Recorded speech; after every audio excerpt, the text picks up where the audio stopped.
Welcome back to another deep dive based on what you guys read about this weekend in the newsletter. So, over the weekend, hopefully you had the chance to read a little bit up on the big three supplements: caffeine, protein, creatine. And I want to take some time today to just do a quick deep dive on them. I don't want to go into the hype marketing machine. I don't want to talk about magic fat burners. I don't want to compare the complicated stacks that the gym bro behind the counter at GNC is trying to sell you on. I really just want to talk about the three most popular and probably three most effective supplements that you can use if you decide that that's what you need in your life. So we're going to break down those three, and I like to call them the holy trinity of supplements, because really if you started with these things, everything else plays a minor part. So if we're getting enough caffeine, we're getting some alertness in our system, we can peel our eyes open in the mornings for some of us. Creatine, it's going to help with a couple things. We'll talk about those. And then protein, it's having its moment in the sun. So we'll do a quick deep dive on those. And I think more importantly, because you read the overview, and if you haven't, you can always go back and check that out.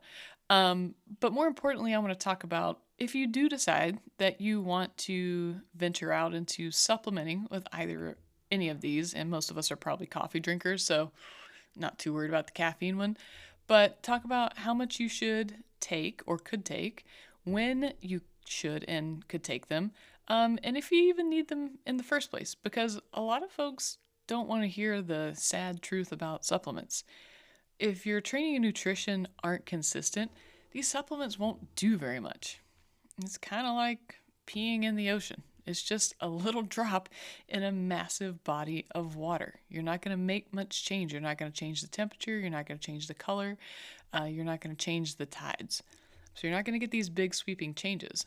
But you know what does get those big sweeping changes are actually diet and exercise and getting those good habits in place.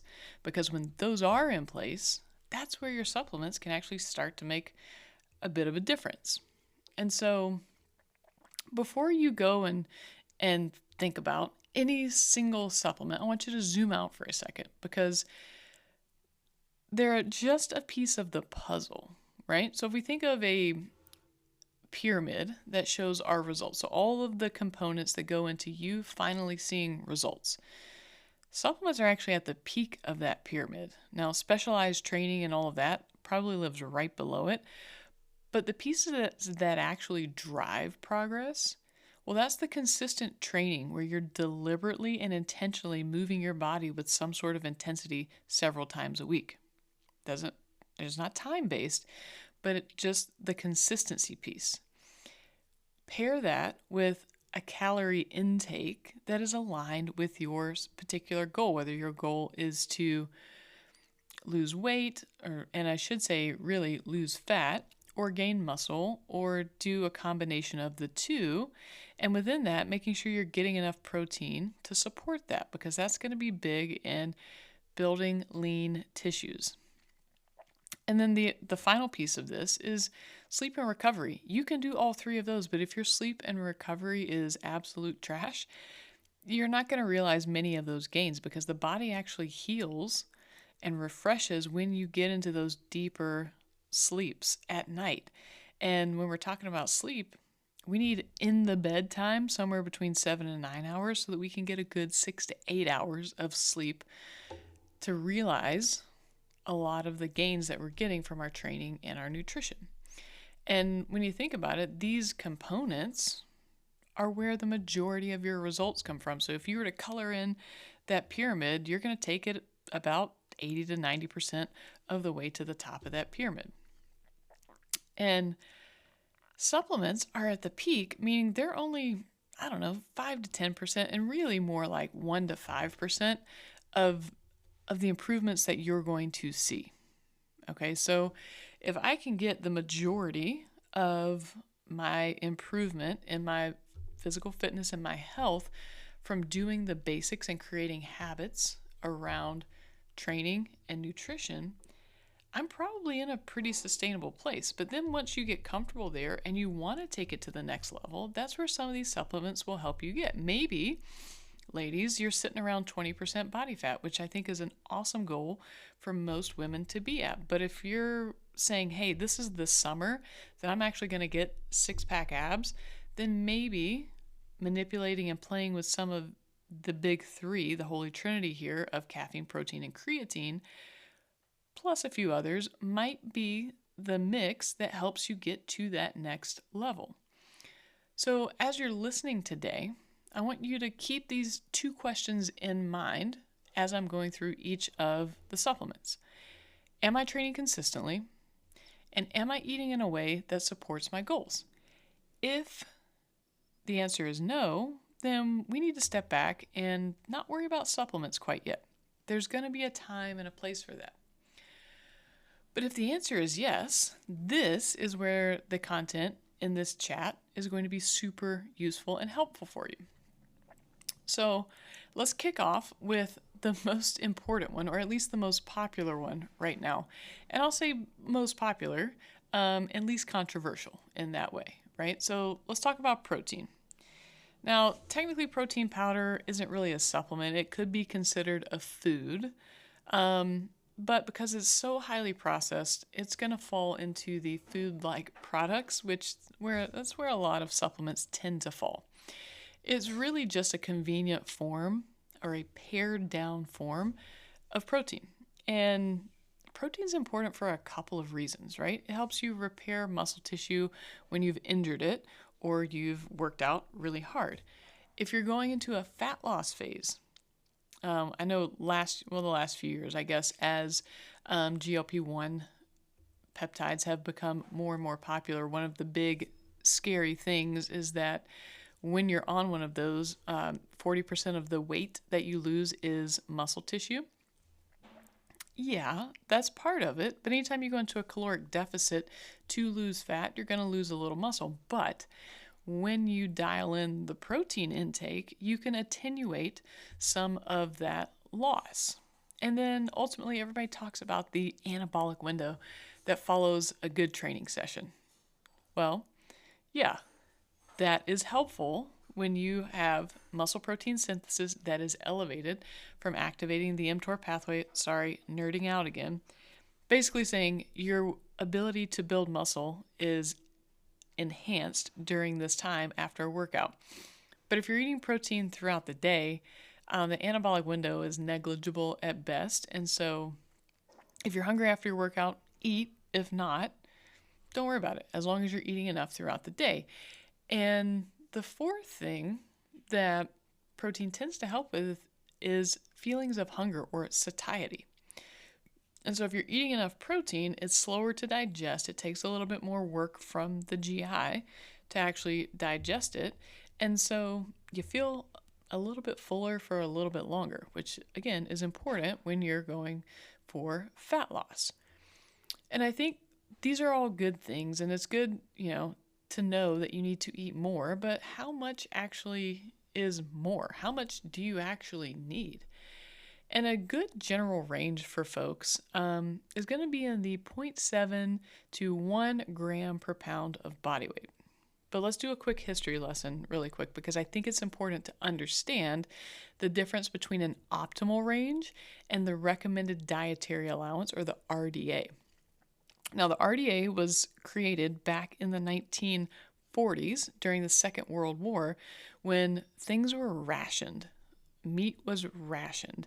And the study that was done to create these allowances were based on soldiers in their 20s and how much was just enough to prevent protein deficiency. And so the recommended daily allowance is 0.8 grams per kilogram. And when we do our magic conversion from metric to standard American freedom units, then that number is more like 0.4 to 0.45 grams per pound of body weight, which is half of the optimal range. So let's just do a quick comparison. So 200-pound person, if we were to follow the current recommended daily allowance, so it's 0.4 just for easy math, that means that's 80 grams of protein per day, which is what most people eat. So we're avoiding deficiency. We're doing really well there. But for building muscle, because muscle is a metabolic sink for us. It helps with insulin resistance. It helps with general function when we create some strength with it.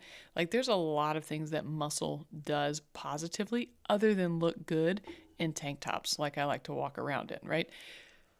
When we're eating in that optimal range, let's do that math and then compare these two numbers. So remember the first one, 80 grams.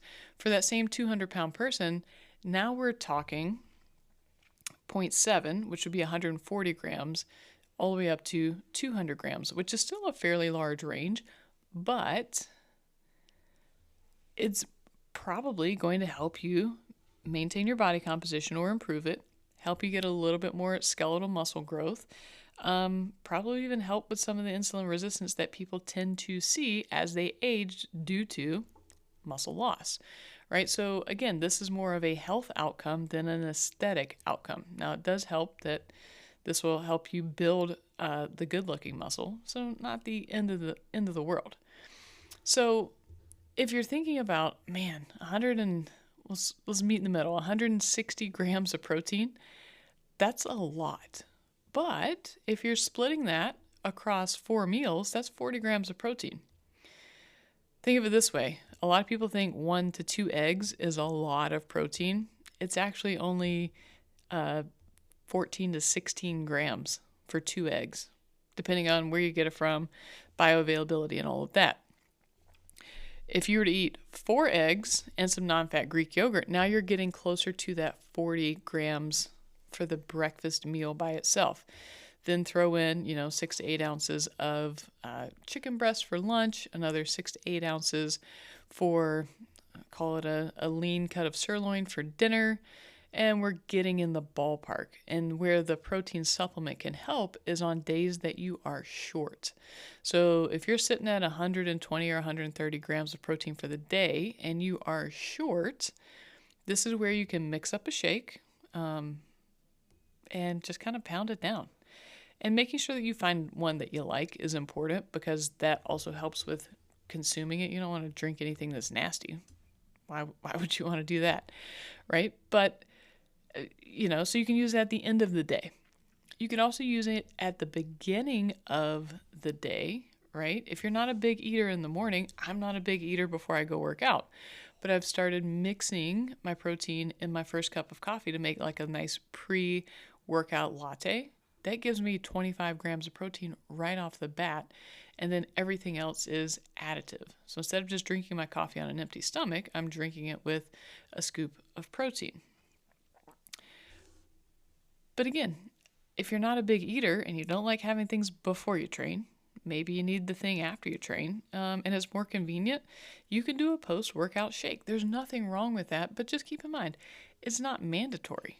If you're going home and you're going to eat dinner after you leave the gym after work, great. You probably don't need a shake. That 20 minutes of anabolic window closing is not going to be the end of your muscle gains, right? So again, just kind of pointing out that using protein powder makes sense when you're busy and you need a convenient option.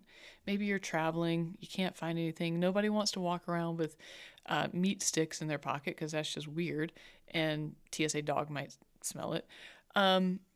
Or you just need help hitting that target because you were short on food, and maybe you're just on the go. Maybe you have to have something more like a meal replacement or a smoothie where you're mixing in some fruit, maybe you're mixing in some peanut butter, and it does truly become a meal replacement. But do you actually need it? No, not if you are already hitting your intake with whole foods. You don't need it. So keep in mind that this is just a tool, right? Something for us to use. So there's number 1, protein. The next one is creatine. And creatine is interesting because it has also had a glow up over the last few years. I remember when creatine was $15 for a 75 serving jug at GNC. And I think the last time I bought it, which is still relatively inexpensive, it was closer to $45 for 30 servings. So there's some quality that maybe I wasn't getting back in the day from my local GNC that I'm willing to pay for now. But we want to make sure that we're using the Crea Pure brand or supplier. So no matter what the big brand on the label is, the source should be Creapure because that's certified to be the cleanest version of creatine. And not to get too far down that rabbit hole, but staying on track here is that creatine is important because it has been one of the most researched supplements over the last 30 years. And it consistently shows to be effective. Whether you're trying to get stronger, trying to do a little bit more weight on the bar, trying to have a little bit better endurance, right? Creatine can help with that as long as you're pushing with some intensity. And so the science behind how creatine works is your muscles need energy to produce short, high-intensity bouts of work. So think lifting weights, think sprinting for less than 200 yards, any sort of explosive movements. The creatine phosphate ATP energy pathway, so it's one of the 3 pathways the body uses to create energy. Those types of movements are fueled using creatine phosphate, which the creatine you take in gets bound to a phosphate molecule. This is going to be way too much chemistry. But when your body needs to create energy, it cleaves off the phosphate from the creatine. So the more creatine you have in your system, the more phosphates can bond, the more potential energy you have when it's needed. So you cleave off more phosphates, you use it to create ATP. ATP fuels the muscle. You're able to do things heavier, faster, stronger, longer. There's also some emerging research, and Rhonda Patrick and some of the other big podcasters tend to talk about this a lot more, in the cognitive benefits. So there is research showing that if you've suffered a concussion, higher doses of creatine can be beneficial for cognition, clarity, all of the things associated with post-concussive syndrome.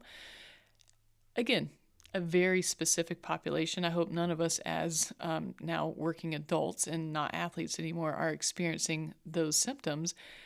But even on long travel days where sleep is impaired, creatine has been shown to have some benefit for being able to help you stay sharp throughout the day. So on days where I've had to take red-eye flights, that next day I'm taking up to 20 grams of creatine. It just helps. I'm taking 5 in the morning, a couple throughout the day, and then before I go to bed, taking another 5. And creatine works by pulling water into the muscle, so it helps with long-term hydration.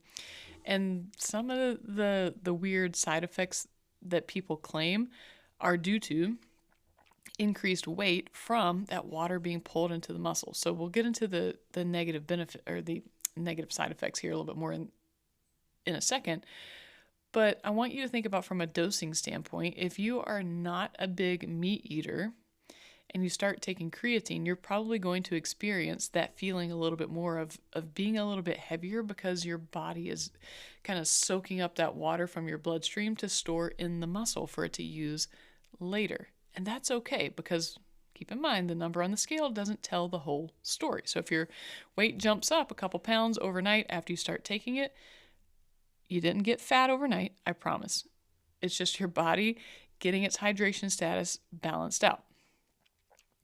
Now, with that, if you're taking 3 to 5 grams and you are heavier on the meat, so me, for example, I'm eating 1 to 2 pounds of meat per day, I'm probably saturated enough with creatine that I could get away with not dosing as much. But also, I'm trying to have some brain benefit due to a couple concussions when I back in my playing days, trying to be, a little bit better and sharper for my work. I'm going to go with a little bit higher dose, more in the 5 to 10 range. 1, to help with the workouts because I'm a workout freak, and 2, because I want to be sharp when I'm actually doing the important work that matters. For the average person, 3 to 5 is probably going to be enough. Then when you're ready, again, to go to the next level, you've hit the check marks for that, then you can look at increasing it. But it is something to play around with because not everyone has a GI system that accepts creatine quite as well. Some folks, especially clients of mine who have been vegan and vegetarian, have experienced GI distress from taking the normal dose of creatine. And the way that we've worked around that is cutting it into 2 and 3 servings throughout the day. So we're just breaking up the 5 servings into 2 to 3 across the day, just so there's a little bit more dilution. There's time for it to digest. But a lot of times that gets cleared out just within a couple weeks. And so then they can go to regular dosing. And along those same lines, even if we're splitting it up throughout the day, the timing is not nearly as important as just taking it consistently, because creatine works through saturation, not immediate absorption.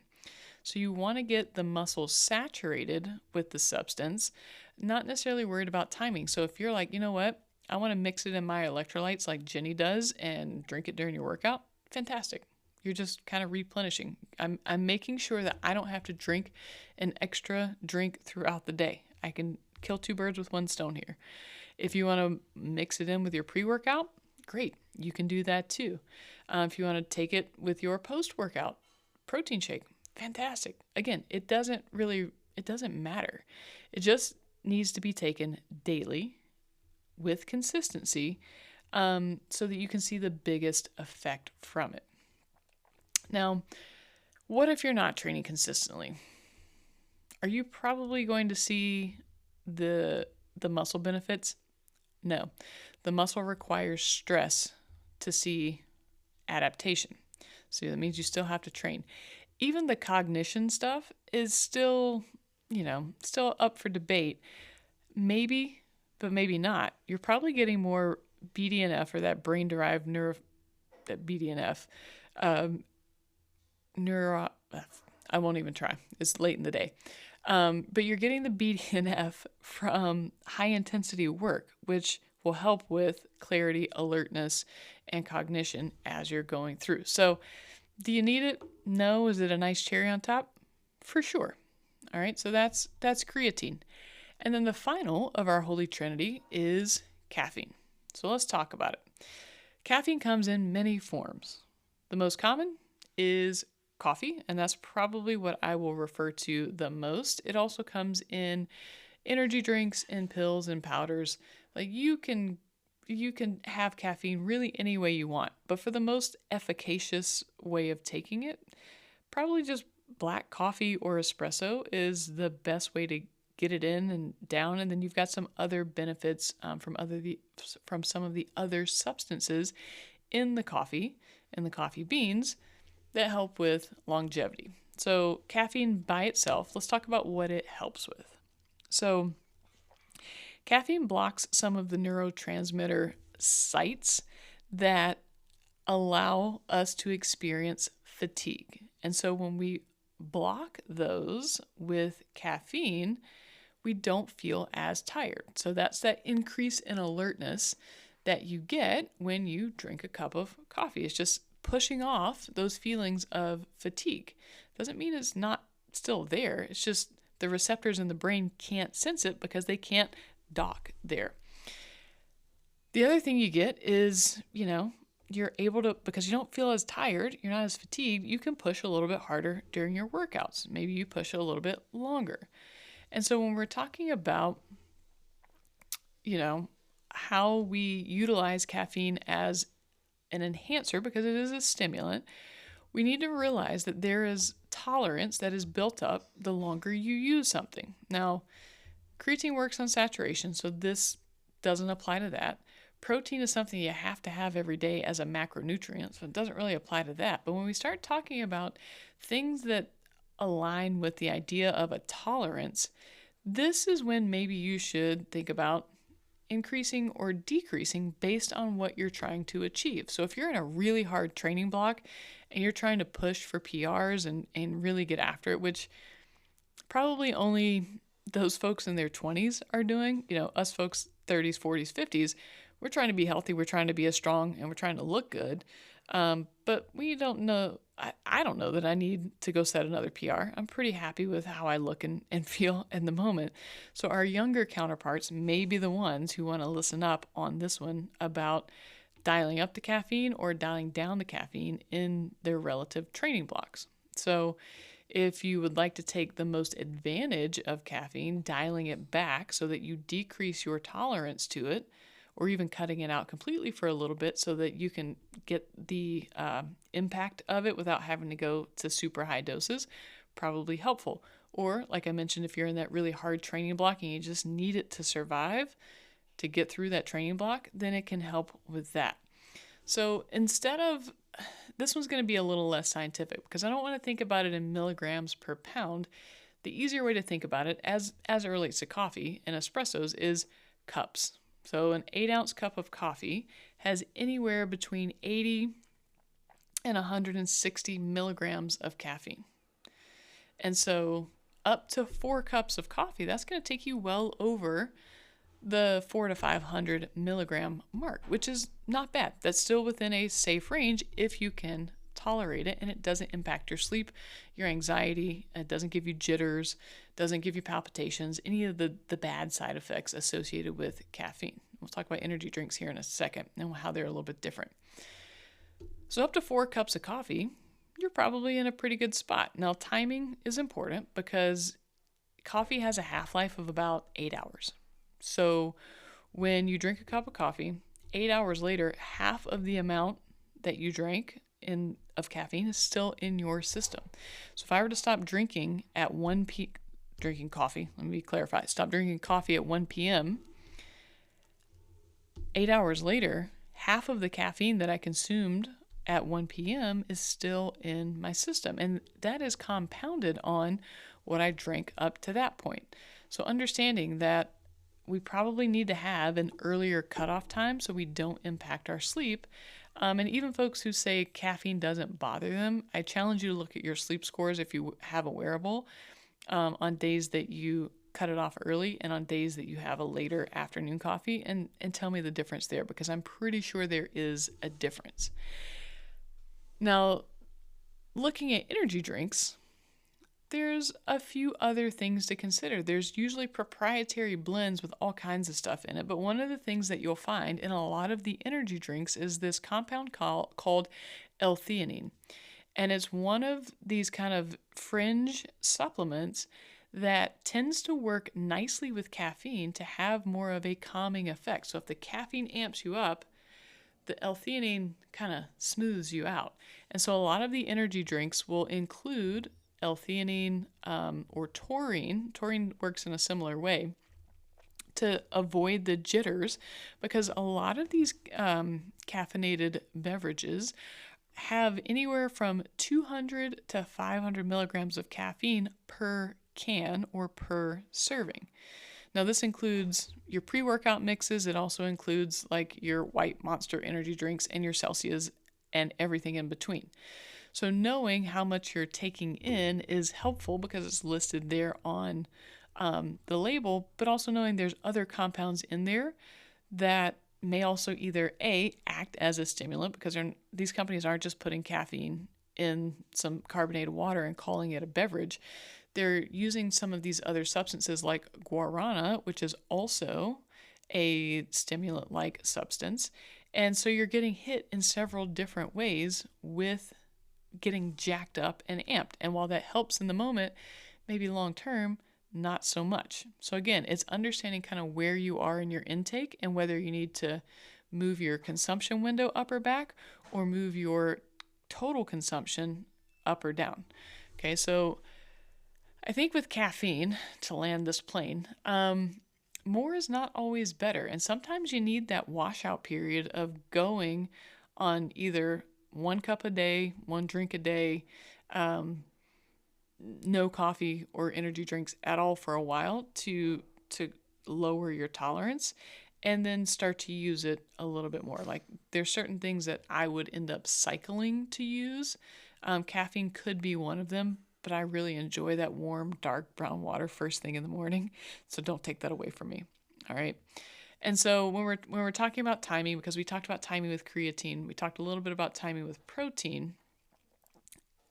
Caffeine is going to be most effective when either A, used after you've woken up, brush your teeth, walk around, get some blood flow before you drive to work so you don't yell at anybody on your commute, or 30 to 60 minutes before your workout, right? So You can get this from tea, you can get it from coffee, you can get it from a can, you can get it from a powder. But the things to watch for, because these are things that impact other parts of your health, are overconsumption of caffeine can affect your sleep, your anxiety levels, your cardiovascular health, really your overall recovery. Because if you're not able to sleep, like we talked about before, you're not able to actually recover. So if you are already stressed, you're not sleeping well, you're pounding the caffeine just to make it through the afternoon, then this is where coaching can be helpful in coming up with habit building and other things that will help you kind of avoid that mid-afternoon crash. One of the things I like to do is I work from home, so I can take 30 minutes to do this, is just go for a walk or a jog around the block and clear my head, get some blood flow. If you work from home but you can't go for a walk and you've got a kettlebell, do some kettlebell swings. Do something that gets the blood flowing. But maybe that's something we talk about in another episode. And remember, more not always better when it comes to any of these, right? So maybe the actual move here for you is to reduce how much caffeine you take in, but not so much that you hate the world. All right. So that's the big three. That's the holy trinity. Now, here's a pro tip, because I've got a few honorable mentions to get through. My pro tip here is you've got these three things. You've got protein powders, you've got creatine powder, you've got, let's go with coffee for our caffeine representative. You can mix the creatine and the protein. Those two mix really well. It's a great post-workout shake, not a big deal. You can mix your protein and your coffee. Pretty dang good, right? I mentioned I use my protein powder in my coffee and it's more like a latte. The thing I will warn you against doing, for several reasons, is mixing your creatine and your coffee. Now, creatine and pre-workout, creatine and anything else caffeine related, probably fine. But for whatever reason, because both can be GI irritants, is when you mix creatine and coffee together, and trust me when I say this, probably not in your best interest. Scientifically speaking, the heat from the coffee may deactivate the creatine a certain extent. Heat sometimes does that to certain substances, which is why a lot of the creatine gummies don't actually have as much creatine as they claim to have, because in the gummy making process, they have to use heat, and when you use heat, it can actually deactivate certain substances. That's just chemistry. Same thing with coffee. You add heat to it, maybe you're not getting the most out of it. So scientifically speaking, maybe that's not the move. Tummy speaking, just don't. I'll leave it at that. No need to test that theory. More of an FAFO if that's what you choose to do in your spare time. But let's talk on honorable mentions for some supplements that could be helpful on a day-to-day basis. Multivitamin being number one. Now, you probably won't know if you're deficient in any of the vitamins and minerals, so basically your micronutrients to go with your macronutrients of protein, carbs, and fat, unless you do special testing. So if you'd like, you can pursue that. There's lots of tests online. You can do it with your annual health panel, but see if you are deficient in anything before you start supplementing. So even with a multivitamins usually are just nice, cover your bases. So if you feel like, you know what, I haven't been eating that well, the multivitamin might be one that you could get away with not needing a specialized test to go do. Just take it, right? Just be aware of kind of where you are, what health circumstances you deal with. Talk to your doctor about it. But a multivitamin, even if it's benign, could be helpful. Another one to consider is omega-3s. Now, omega-3s are found in fatty fishes, so the salmons of the world. But we all know that a lot of the salmon that we get in the grocery store is farm raised, and so they don't get as much omega-3 to omega-6 ratio as a fresh caught wild salmon would get. And a lot of people just don't like fish. And so omega-3s may help support cardiovascular health.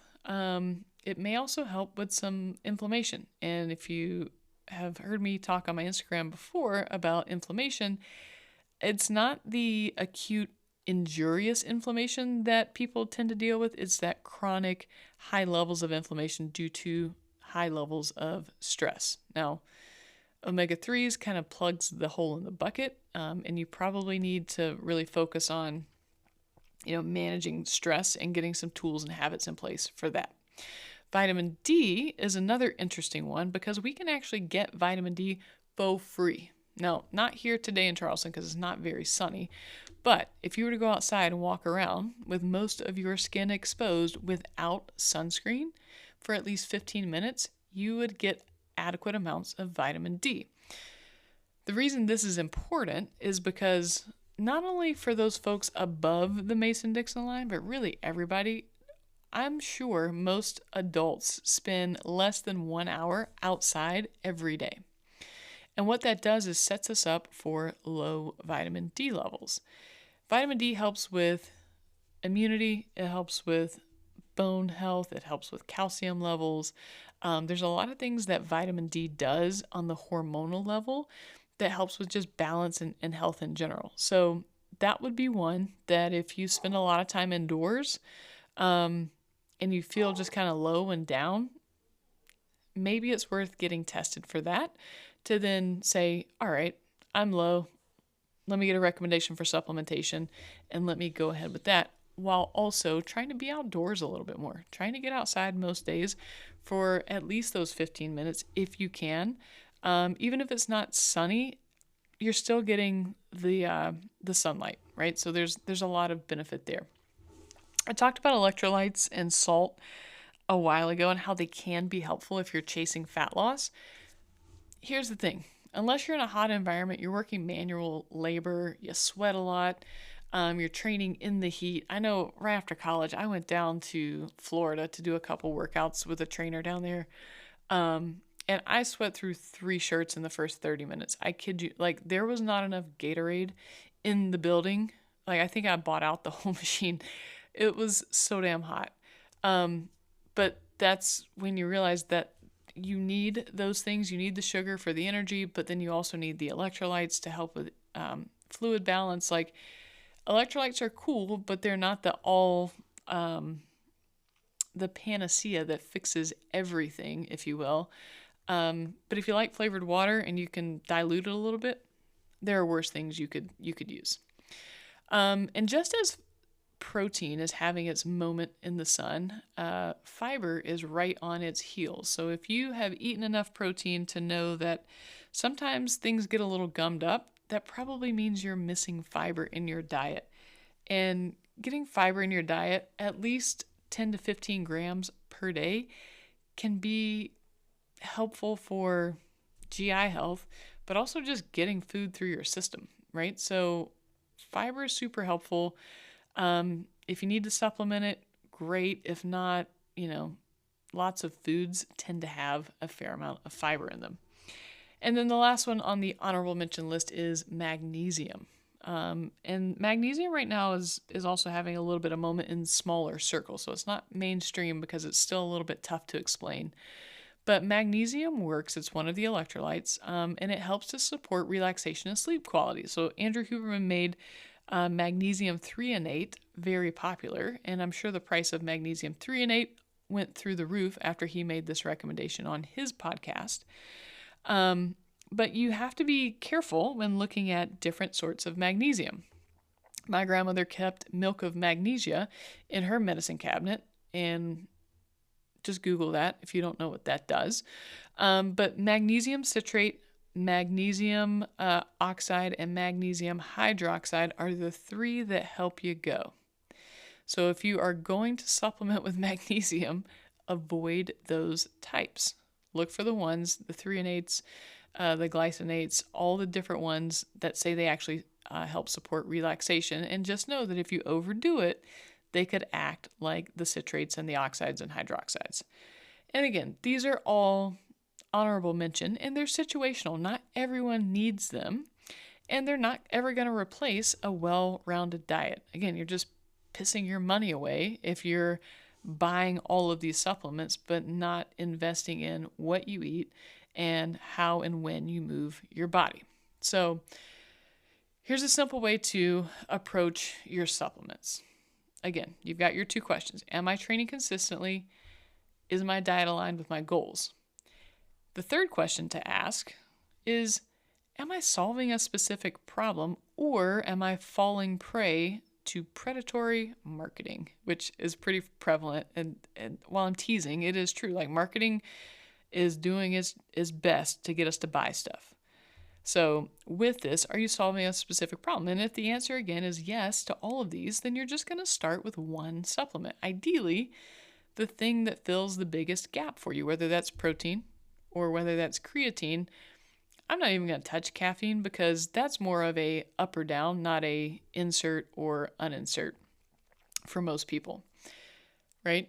Make sure that what you get has a standardized and research-supported dose. So the numbers I rattled off earlier, you can start there, but then titrate it based on your body size, your experience, your training status, all of those things, and start lower because you can always add more rather than starting high. You can't really untake anything, okay? And then adjust as needed, because if you go and you stack too many things together, it's like throwing stuff at the wall and seeing what sticks. You don't really know what's working.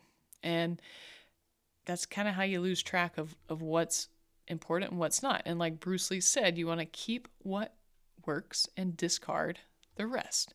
So to wrap this up, we covered the Holy Trinity: protein, caffeine, creatine. And they're popular for a reason, right? Protein helps us hit our protein powder, I guess I should say, helps us hit our intake goals. Creatine supports our strength and performance. Caffeine can enhance our workout intensity and also our alertness. But they only work well when they're set upon a strong foundation of diet and training. So for you, focusing on being consistent in your training, managing your total calorie intake, adequate protein within that calorie intake, and then making sure that you're sleeping and doing some recovery work. Then that's when supplements are going to enhance what you're doing, not any other time, right? You're looking for 1 to 2% improvements with supplements and 80 to 90% improvement with your regular habits. So thanks again for coming to hang for just a little bit. I try to keep it short, but also informative. But keep in mind, right? The things that we do consistently, that's where we're going to get the most benefit. I can't say that enough. And if you found this helpful, please share it with someone who's spending money on supplements but hasn't built the foundation yet. I'm happy to have a chat with them, or at least have them read through some of the content that I provide in my channel. All right, gang.